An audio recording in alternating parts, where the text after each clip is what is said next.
I mentioned elsewhere that instead of duality, there is non-duality.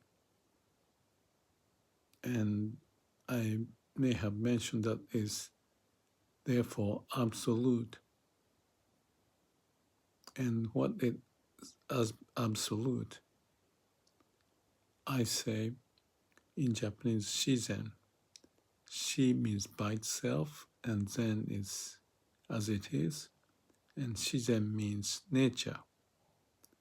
So nature's way is absolute. And I say the laws of nature manifest everywhere. So that is the source of who we are.